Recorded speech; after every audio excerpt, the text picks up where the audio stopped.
ఒక రోడ్డు ప్రమాదంలో 23 ఫిబ్రవరి 24 నాడు మరణించడం జరిగింది.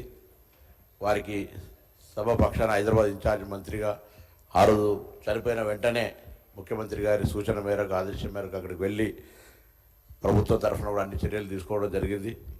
వారి ఆత్మకు శాంతి చేకూరాలని ఆ భగవంతుని ప్రార్థిస్తూ, మరి సాయన్న గారు కూడా కరెక్ట్గా కనీసం 4 రోజుల ముందు, అంటే ఒక సంవత్సరం 4 రోజులు తక్కువ, ఒకటే సంవత్సరం లోపల ఇద్దరు మరణించినారు.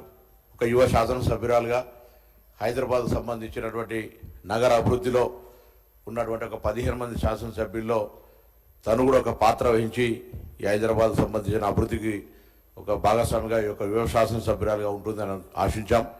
కానీ ఆకస్మికంగా జరిగిన, ఇంతకుముందు గౌరవ ముఖ్యమంత్రి గారు చెప్పిన, మిగతా గౌరవ సభ్యులు చెప్పినట్టుగా విధి వెంటాడినట్టుగా 2-3 ప్రమాదాల నుంచి బయటపడి చివరికి రోడ్డు ప్రమాదం లోపల మృతి చెందినటువంటి పరిస్థితి దృష్ట్యా మరి వారి మరణం మనందరికీ కూడా తీరలోటు. వారి కుటుంబ సభ్యులకైతే మరి సాయన్న గారు కానీ మిగతా ఇవన్నీ కుటుంబంలో జరిగిన పరిణామాల పట్ల తీవ్ర సంతాపాన్ని వ్యక్తం చేస్తూ వారి ఆత్మకు శాంతి చేకూరాలని ప్రార్థిస్తాను.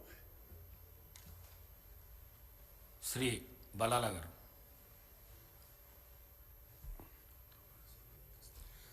स्पीकर साहब, मैं मेरी पार्टी की जानिब से